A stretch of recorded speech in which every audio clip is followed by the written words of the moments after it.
عرب جو ہیں وہ اندر سے کھوکھلے ہو چکے ہیں، عیاشی نے، دولت نے، پیسے نے، دولت، پیسہ، عیاشی، اس کی وجہ سے کھوکھلے ہوئے۔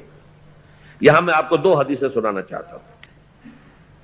سنن ابن ماجہ کی روایت ہے حضرت ابو ہریرہ سے رضی اللہ تعالی عنہ، قال قال رسول اللہ صلی اللہ علیہ وسلم اذا وقعت الملاحم بعث اللہ بعثا من الموالی ہم اکرم العرب فرسا واجودہ سلاحا یوید اللہ بہم الدین، رواہ ابن ماجہ عن ابی ہریرہ رضی اللہ تعالی عنہ۔ جب ملاحم کا دور شروع ہوگا تو اللہ تعالیٰ اٹھائے گا ایک لشکر یا لشکروں پر لشکر موالی میں سے۔ موالی کون ہے؟ عربوں نے جب فتح کیا تھا اس پورے علاقے کو خلافت راشدہ کے دوران، اور پھر وہ لوگ جو ہے، ایک رائے تو یہ تھی کہ انہیں غلام بنایا جائے سارے آبادیوں کو، لیکن یہ کہ حضرت عمر کا اجتہاد تھا، اس کے مطابق جو ان کو غلام نہیں بنایا گیا تو وہ موالی کی حیثیت رکھتے ہیں۔ عربوں میں دم نہیں ہے، موالی میں سے لشکر اٹھیں گے کہ جو در حقیقت حضرت مہدی کی حکومت کو قائم کرے گے۔ دوسری حدیث سنیے عن عبداللہ ابن الحارث رضی اللہ تعالی عنہ، اور یہ ابن ماجہ کی روایت ہے، قال قال رسول اللہ صلی اللہ علیہ وسلم یخرج الناس من المشرق فیوطئون للمہدی یعنی سلطانہ، لشکر نکلیں گے، لوگ آئیں گے مشرق سے اور وہ حضرت مہدی کی حکومت کو جمائیں گے اور قائم کریں گے۔ اب ذرا نوٹ کیجئے کہ جزیرہ نما عرب کے مشرق میں کون سے ملک ہیں؟ تین: ایران، افغانستان، پاکستان۔ یہ تین سالڈ مسلم ممالک، مسلم آبادی اکثریت۔ ویسے تو یہ کہ آگے ہندوستان میں 20 کروڑ مسلمان ہیں، لیکن وہ 20 کروڑ جو ہے وہ تو 80 کروڑ کے اندر تحلیل ہو جاتے ہیں غیر مسلموں میں، لیکن یہاں جو معاملہ ہے یہ خالص اکثریت کے۔ ان میں سے ایران کا معاملہ جہاں تک ہے، نمبر ایک یہ کہ وہ شیعہ عقائد کے حصار میں بند ہے، اس سے ادھر ادھر ہونا اس کے لیے ممکن نہیں۔ حدیث میں یہ بھی آتا کہ اصفہان سے 70,000 یہودی دجال کا ساتھ دیں گے۔ لیکن بہرحال خراسان ایک صوبہ ہے افغانستان کا اس وقت بھی، شمال مشرقی کونے میں، مجھے امید ہے وہاں سے خیر کی، کیونکہ خراسان کا لفظ وہاں پہ شامل ہے، اور حضور کی حدیث میں بعد میں آپ کو سناؤں گا کہ خراسان سے فوجیں چلیں گی جو یروشلم کو دوبارہ حاصل کریں گی، فتح کریں گی۔ جیسے پہلے یروشلم کھویا عربوں نے تھا، دوبارہ حاصل کیا تھا کرد نے، کرد خون صلاح الدین ایوبی رحمت اللہ علیہ، ایسے اب پھر عربوں نے کھویا ہے، لیکن لینے والے خراسان سے لشکر آئیں گے۔ یخرج من خراسان رایات سود لا یردها شیء حتی تنصب بیلیا، خراسان کے علاقے سے کالے علم لے کر لشکر چلیں گے جن کے رخ کو کوئی موڑ نہیں سکے گا جب تک کہ وہ جا کر یروشلم میں نصب نہ ہو جائے۔ اس کے بعد نام آتا ہے پاکستان کا۔ یہ ہے میری اور آپ کی داستان، اور یہ ہے سبب جس کی وجہ سے کہ میں آپ سے یہ گفتگو کر رہا ہوں۔ اصل میں تو کس لیے؟ محض ایک علمی استفادہ، محض اپنی بات آرا کو ظاہر کرنے کا شوق نہیں، بلکہ یہ کہ اپنی ذمہ داری ہم پہچانے کہ ہم کس مقام پر کھڑے ہیں۔ دیکھیے، اس پاکستان کے بارے میں یا ہندوستان کے بارے میں علامہ اقبال نے کہا تھا اپنے ترانہ ملی میں، میر عرب کو آئی ٹھنڈی ہوا جہاں سے، میرا وطن وہی ہے، میرا وطن وہی ہے۔ اور مجھے بتایا گیا کہ سنن ابی داؤد میں یہ روایت موجود ہے کہ حضور نے فرمایا کہ ہندوستان کی طرف سے مجھے ٹھنڈی ہوا آتی، اگرچہ مجھے وہ حدیث ابھی نہیں ملی ہے، لیکن حزب التحریر کا ایک کارڈ مجھے ملا تھا، تو اس میں اس حدیث کا اور اس میں ابن داؤد ابو داؤد کا روایت کا حوالہ موجود تھا۔ لیکن میں جو چیز آپ کو بتا چکا ہوں وہ یہ کہ الف ثانی کا پورا تجدیدی کارنامہ اس ہندوستان کی سرزمین میں ہوا۔ مجدد الف ثانی شیخ احمد سرندی، شاہ ولی اللہ دہلوی، سید احمد بریلوی، وہ تو ہمارے پاکستان میں آ کر جو ہے ان کا خون جذب ہوا ارض پاکستان میں۔ پھر شیخ الہند مولانا محمود حسن۔ تحریک خلافت چلی تو صرف ہندوستان میں چلی اور کہیں نہیں چلی۔ آزادی کی تحریک چلی پوری دنیا میں، وہ نیشنلزم کی بنیاد پر چلی، ملے نیشنلزم، عرب نیشنلزم، ترک نیشنلزم۔ ہمارے ہاں چلی تو اسلام کے نام پر، پاکستان کا مطلب کیا؟ لا الہ الا اللہ۔ پھر پاکستان قائم ہوا معجزے کے طور پر، بلکہ نازل ہوا ہے لیلۃ القدر میں، انا انزلناہ فی لیلۃ القدر، جیسے قرآن نازل ہوا لیلۃ القدر میں، یہ پاکستان بھی نازل ہوا لیلۃ القدر میں۔ اس کا برقرار رہنا ابھی تک معجزہ ہے۔ ہندو یہ سمجھتا تھا، کانگریس سمجھتی تھی کہ جھٹپٹ ختم ہو جائے گا. پھر یہ کہ اس کا قرارداد مقاصد کا پاس ہو جانا، مزید بھی اور اضافی دفعات دستور میں آ جانا، اب کمرشل انٹرسٹ کو ربا قرار دے کر حرام قرار دینا، یہ سارے لینڈ مارکس ہیں کہ جو اشارہ کر رہے ہیں کسی چیز کی طرف، معاملہ کدھر جا رہا ہے.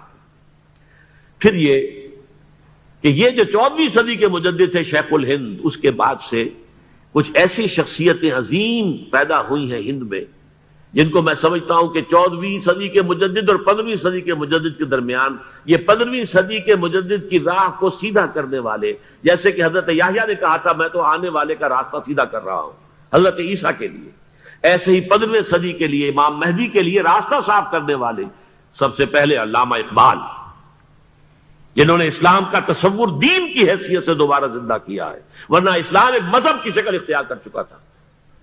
پھر مولانا مودودی، مولانا ابوالکلام آزاد حکومت الہیہ کے نعرے کے ساتھ میدان میں آئے.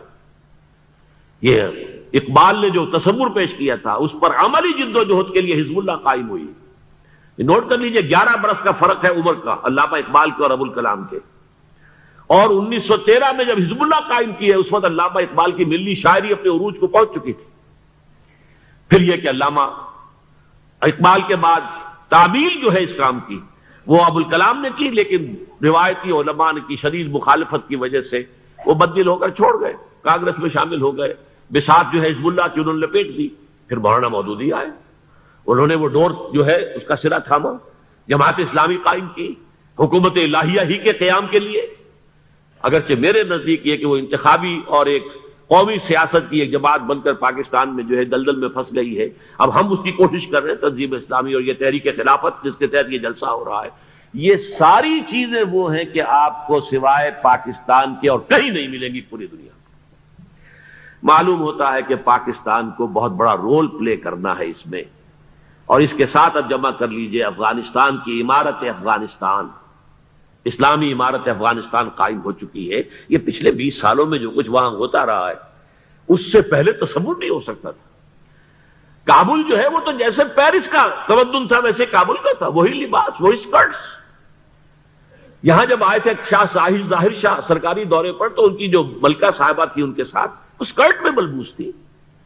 کابل جو ہے وہ بالکل ایک پیرس کی طرح کا شہر تھا. آج کابل جو ہے جا کر دیکھیے، علامہ اقبال کے فرزند بھی دیکھ کر آئے ہیں، تو اگرچہ وہ خود میں سمجھتا ہوں کہ خاصے انہیں آپ لبرل کہیں، آزاد خیال کہیں، لیکن اس درجے متاثر ہو کر آئے تھے کہ انہوں نے یہ کہا افغانستان میں جو میں نے حالات دیکھے ہیں کہ اگر 2-4 اور مسلمان ملکوں کے اندر یہ نظام قائم ہو جائے تو پوری دنیا مسلمان ہو جائے گی. یہ سب کچھ کیسے ہو رہا ہے؟ یہ آنے والے دور کی جھلکیاں ہیں. Coming events are casting their shadows before. یہ سب بتا رہے ہیں کہ پاکستان افغانستان کو مل کر اس میں کوئی عظیم رول پلے کرنا ہے. اور اس کے ضمن میں اب میں علامہ اقبال کے بارے میں آخری بات کہہ رہا ہوں. علامہ اقبال کے بارے میں عام یہ خیال ہے، انہوں نے اپنے خطبات میں مہدی کا اور نزول مسیح کا، حالانکہ میں کل پڑھ رہا تھا مولانا سید احمد اکبر آبادی رحمۃ اللہ علیہ کا ایک مقالہ ان کا کہ علامہ اقبال نے ابن خلدون کے بارے میں یہ کہا ہے کہ مہدی کا اور نزول عیسیٰ کا دونوں کا انہوں نے انکار کیا ہے، حالانکہ ابن خلدون نے نزول عیسیٰ کا انکار نہیں کیا، صرف مہدی کا انکار کیا ہے. بہرحال علامہ اقبال نے خطبات میں انکار کیا ہے. لیکن یہ کہ اپنی شاعری کے اندر میں چیلنج کرتا ہوں کسی بڑے سے بڑے اقبال شناس کو، ان کا یہ شعر ذرا سنیے. خضر وقت از خلوت دشت حجاز آید بروں، کارواں زی وادی دور و دراز آید بروں. خضر وقت، امام وقت، رہنمائے وقت، قائد وقت، خلوت دشت حجاز، حجاز کی صحرا کی کسی خلوت گزینی سے نکل کر باہر آئیں گے. میں حیران ہوتا ہوں علامہ کے اس فکر پر اور اس مصرے پر. یہاں انہوں نے شیعہ اور سنی دونوں کے کانسیپٹ جمع کر دیے. شیعہ کا کانسیپٹ یہ چھپے ہوئے کسی غار میں وہاں سے برآمد ہوں گے، اور ہمارا کانسیپٹ میں ام سلمہ رضی اللہ تعالیٰ عنہ کی حدیث سنا چکا، چھپے ہوئے ہوں گے وہ وہاں پر، مدینے سے نکل کر آ کر مکے میں چھپ جائیں گے. اس خانہ جنگی کی حالت میں لوگ ان کی طرف دیکھ رہے ہوں گے، سوچتے ہوں گے انہیں میدان میں آنا چاہیے، کوئی پارٹ پلے کرنا چاہیے، امت کی رہنمائی کرنی چاہیے، لیکن وہ چھپیں گے، وہ کارے ہوں گے، وہ اس ذمہ داری کو قبول نہیں کرنا چاہیں گے، جا کے چھپ جائیں گے مکے میں. وہاں سے مکے والے انہیں نکالیں گے اور وہ کارہ ہوں گے، انہیں بالکل یہ پسند نہیں ہوگا کہ یہ ذمہ داری اٹھائیں. تو خضر وقت از خلوت دشت حجاز آیت بروں، کارواں زی وادی دور و دراز آیت بروں. کارواں جو چلے گا ان کی مدد کے لیے اس وادی دور و دراز، اس زی عظیم وادی دور و دراز، یہ وادی سندھ ہے. وادی سندھ جو ہے ہم سمجھتے ہیں کہ صرف یہ پاکستان اور پنجاب جو ہے یہ اس میں شامل ہے، سندھ اور پنجاب نہیں، افغانستان کا پورا مشرقی علاقہ اس میں شامل ہے. جیسے دریائے جیلم سندھ میں جا رہا ہے، جیسے دریائے گلگت سندھ میں آ کر ملتا ہے، جیسے دریائے چناب اور راوی اور جیلم اور یہ سب جا رہے ہیں اور آ رہے ہیں، اسی طرح دریائے کابل کہاں سے آ رہا ہے، دریائے گومل کہاں سے آ رہا ہے، ٹوچی کہاں سے آ رہا ہے. یہ سارا جو ہے ڈرین جو ہو رہا ہے، ایسٹرن جو ہے پارٹ آف افغانستان، یہ سب وادی ہے. اس وادی کے یہ دو حصے ہیں، ایک حصہ جو ہے یہ ادھر پاکستان میں ہے اور اسی وادی کا دوسرا حصہ جو ہے وہ افغانستان میں ہے.